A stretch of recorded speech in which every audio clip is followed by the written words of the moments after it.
we do our all-day digital storyteller seminar, we devote a section of the day to a thing that we call the Design Masterclass. And in that, we highlight a series of design principles that are key to understanding how to do graphics in a more professional way.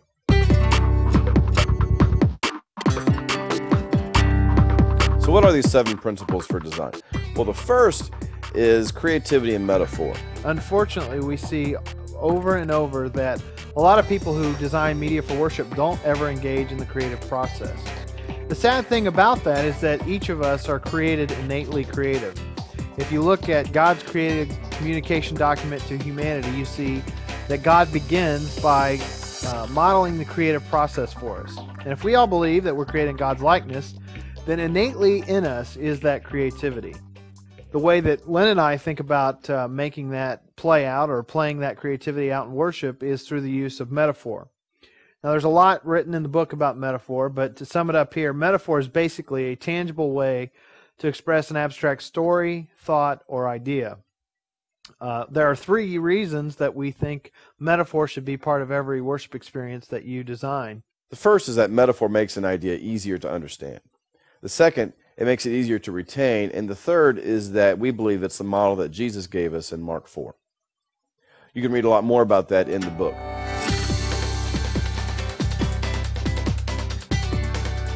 A lot of beginners don't really know where to get started, and they think, I don't have all these great design skills. I haven't been to art school. I really don't know where to begin. I don't even know how to create an image. Well, there is a great tool that you can use, another principle for design called finding references, that is very helpful to those who are just getting started.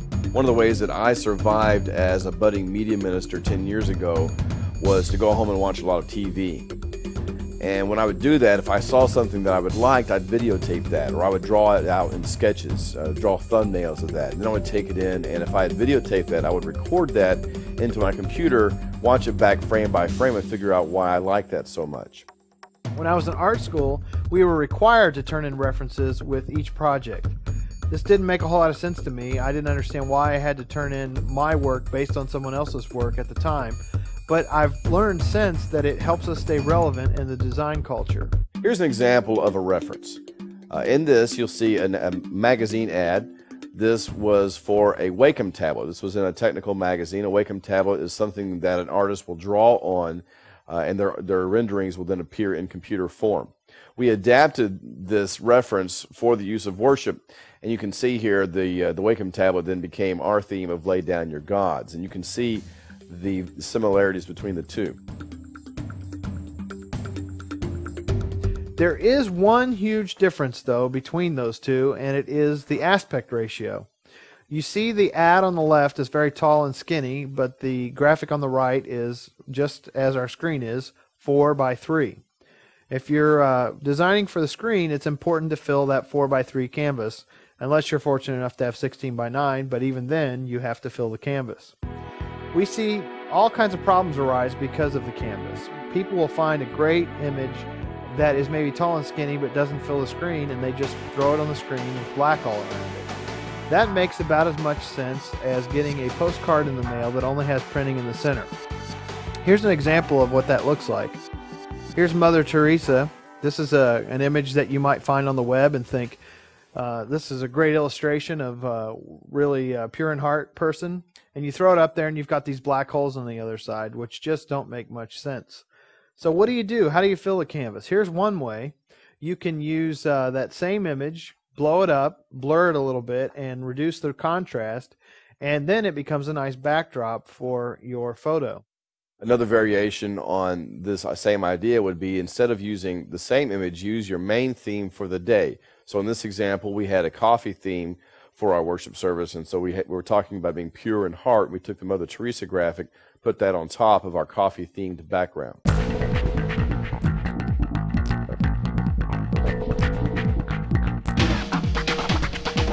Composition is basically just the ordering of elements in the frame. It's taking everything and giving it some kind of order. You might think of the word design and composition as interchangeable words. In composition, it's important to think about a primary focal point. What is the main thing about the image that you want the viewer to focus on? In this example, we have a roller coaster, This was from Luke 9 and Luke 10, and sending out of the 12 and of the 72. We thought the roller coaster metaphor made good sense. It's like an exhilarating thrill ride, ups and downs, but ultimately you're safe and secure in the mission of what you're doing. In this roller coaster image, it's a very simple image. The roller coaster goes from the upper right corner to the lower left corner. There's a single focal point in there where the man is sitting in the front cart. There is a rule that's been around for a long time called the rule of thirds. And if you apply the rule of thirds to a graphic, it gives you some indication as to the relative importance or weight of the elements in the frame. So the rule of thirds applied to this roller coaster graphic, you can see how the man in the front cart is on the left third line and close to the bottom third. In fact, the intersection of those lines are even greater visual emphasis. So as you apply a rule to a graphic, think about where the lines are and then also think about where the intersections are. Here's another example, and that is the Lost Stories, this mother and daughter. And let's see what the rule of thirds looks like on that. Here's the mother, and she's on the right third, and you see the daughter, her eyes are almost on that bottom third. They don't have to, we're not talking about those exact pixels, they don't have to be exactly on the line. But you see that it gives some nice order to the graphic. Another thing we want to do as designers is lead the eye into the graphic, or kind of lead the eye so that the information is organized. Look at this image where the mother and daughter are flipped over. The problem is they're on the right side of the graphic facing right. And what happens is our eyes may be led outside of the image as we look at it because of just the direction they're facing.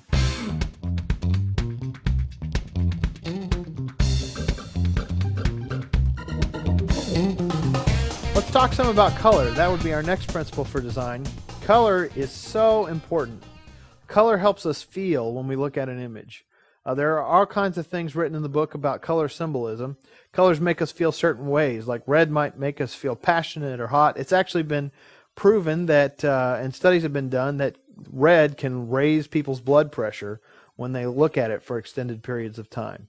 I went to a high school where they had different colored walls painted because it was suggested that that would calm the students. You may have seen a handy tool when thinking about design called the color wheel. Here's a shot of a color wheel. It's a helpful tool when creating graphics for the screen in worship. There's some great color schemes built right into the color wheel that provide color harmony. This is just making the colors work together. One that you may have heard of before is complementary colors.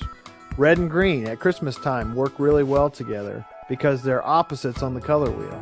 Another example, from one of our images off of Spark Volume 3, is from this image called Spirit of Peace, and the metaphor is a dove. You see that the purple and yellow colors present in this graphic here complement each other very well. Another example of color harmony that is built right into the wheel is analogous colors. Analogous colors are three colors on the color wheel that are very close to each other, and actually they share one color because they're next to each other on the wheel. Here's one example of that. This is our communion graphic called Remember Me, and you see orange yellow and orangish yellow tones that work really well together, again because they're very close on the wheel.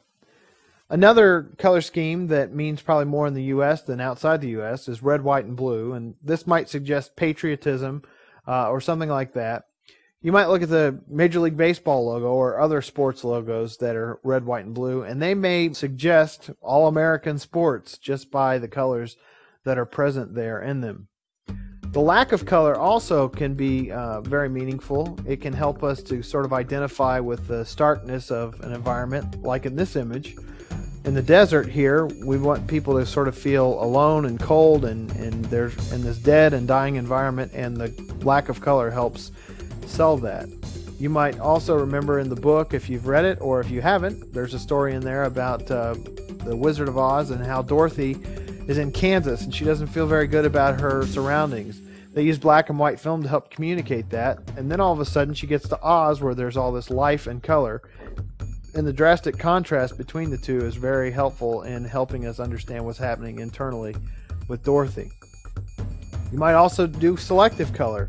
So you have an image that's basically black and white, and you use one color to kind of highlight an object and maybe bring meaning to it. Here in the waterfall image, you see the water is flowing and there's blue, and that's the only color present. This kind of helps bring life to the water and makes the surroundings less important, and maybe they suggest less life.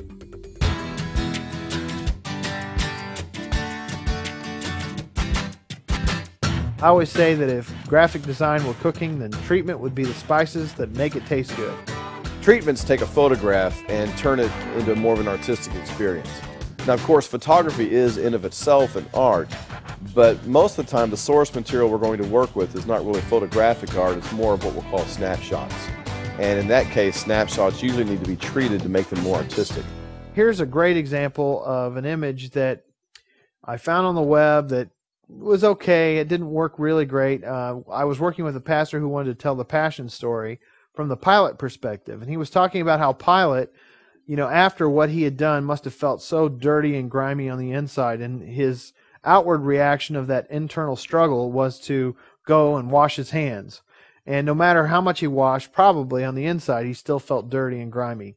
Well, this image doesn't really help communicate that very well. It's very stark and sterile and clean looking. But this treatment takes it to the next level. It takes it to the place where no matter what he does to wash his hands, there's still dirt and grime that he's feeling on the inside. It helps us identify with some of the feelings present in the story. Here's another example. This one's kind of close to my heart. This is my son Ethan, and we used him for one of our Christmas campaigns. And you see here, and it's an okay photo. It's well lit, but again, it's very sterile and kind of boring lighting. This treatment really takes it to a much more dramatic place. It makes it look more like night, and it's much more visually pleasing to look at. And you see the additional treatment of the bars there on the top and bottom that help focus the eye a little bit. One last example is a picture of my dog, Princess Leia. Yes, I'm a bit of a Star Wars fan. This is a pretty nice snapshot, but the problem is that Leia there gets lost with the floor tile. When you really feel a strong feeling for someone, you might go the extra step of having a portrait made of them or drawn by an artist or commissioned by an artist. Here is a treatment that kind of suggests that. This looks like a hand-drawn picture and really kind of helps with the significance of what's happening with the dog there. This same idea can also be applied to video. So let's look at a video that also incorporates this kind of treatment.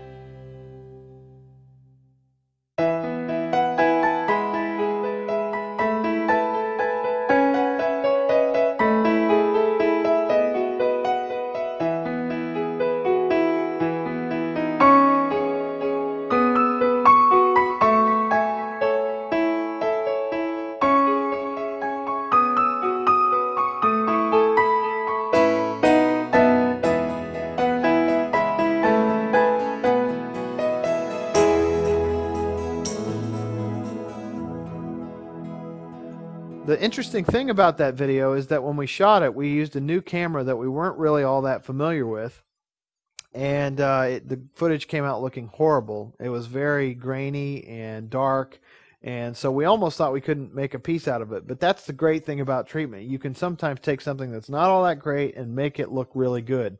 Sometimes they call that fixing it in post.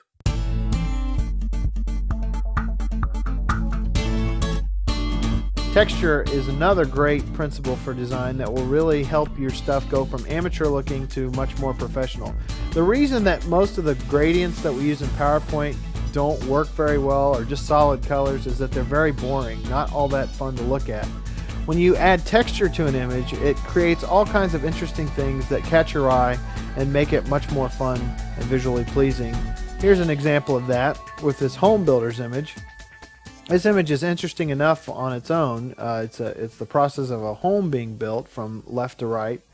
But what really takes this to the next level is the blueprint texture that's on the top and bottom. This not only provides a nice visual, but it also helps communicate another part of the idea, and that is the planning stage. This also can be applied to video, and you'll see how this is an interesting enough video, but with the texture applied to it, it goes again to probably a higher level than it would be without it.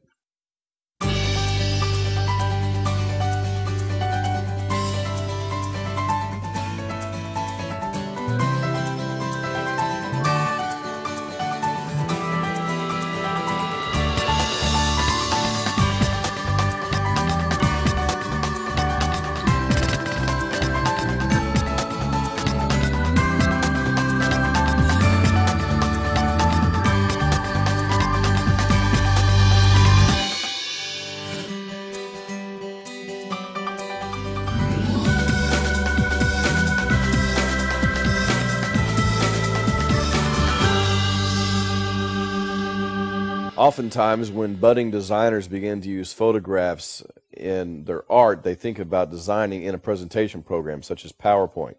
So a designer might take a series of photographs, import them into a PowerPoint slide, and position them in a way that might look something like this.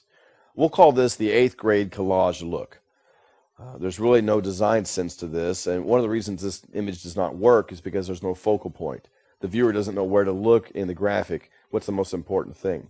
It's good, though, to be able to use photographs, multiple photographs in one image. One way to do that is to use photographs as texture. In this illustration of our Grace Period graphic from Spark Volume 2, we've taken many of the same images that were in that collage and positioned them in a way that is much more visually interesting. This is also a video tutorial on the CD where we provided you with all the source material that you could create this graphic on your own. The same idea can work for video as well. We're going to take this graphic and show you a video that incorporates some of these same grain treatments and a lot of that black and white scratchy look that's present in the graphic.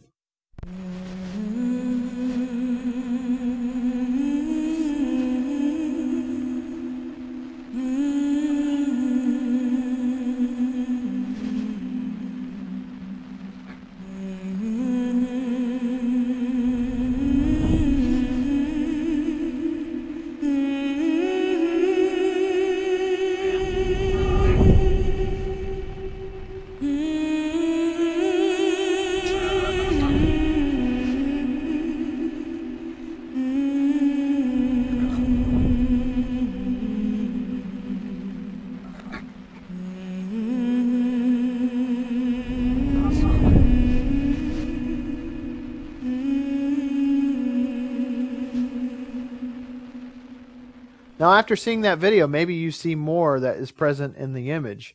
We hear all the time that people didn't notice this or that. You want to create a visually rich experience for people when they come to worship. You don't want them to just look at the screen one time and sort of feel like they got the whole thing and never want to look at the screen again because they're bored to tears. Creating multiple layers and texture and treatment and all those kind of things help keep the meal appetizing visually. You can take those different layers and do some interesting things with them and say something different with them as well.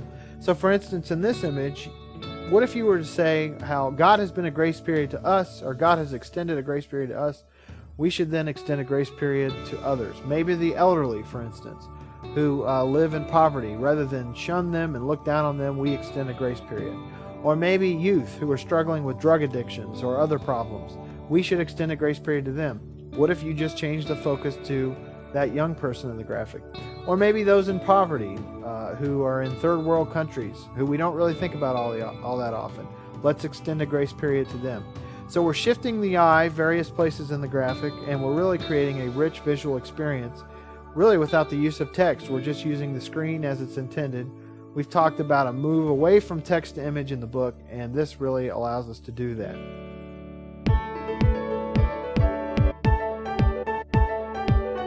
Our 7th principle for design is fonts. We've seen on many occasions where new designers spend all their time thinking about composition and source material and positioning those in a way that makes sense, and then when they're all done, they just slap some type on top of it. Well, type is not something to put on top of an image. Type is part of an image. In a graphic, text becomes a visual object, and so you have to treat that as such. Here's some examples of fonts. Here's a graphic called Have Milk. Of course, it's based on the Got Milk campaign. That font is called Modula. It's the same font they use. This is more of a cultural reference. In this example, we have a stencil. This is the boot camp or the basic training, the Army metaphor. And so the font called stencil makes good sense. It's the kind of thing you'd see sprayed on the side of an Army crate. Grunge fonts have been around for a good while now, 10 years or more. It's kind of a genre or a style of font in which the lines are broken up and things kind of appear to bleed over outside of the lines, so to speak. In this example, the grunge makes good sense because with the metaphor of someone clocking in or having their card punched, the ink on that card might bleed outside the lines, and so this font called Overprint, this is exactly how the font types out. We did not do any special treatment to that. Grunge fonts are cool, but the problem is that we see people misuse them all the time. I guess it's probably an opportunity to escape what doesn't work on your system, the Hard Edge, Arial, Helvetica, those kind of fonts. You have to be careful, though, about how you use them. For instance, you wouldn't want to use a grunge font on Mother's Day. Something like this. You know, this kind of looks like a serial killer is telling Mother Happy Mother's Day. Or maybe it's Super Bowl weekend and you want to do something big for the big game and you throw something on the screen that looks like this. Take the field. You know, that really doesn't work so well either. We hope these 7 principles for design in video form have been educational for you. This is really a summary or an overview of what's contained in the book. And if you want to read more or learn more about these principles, feel free to check out the text.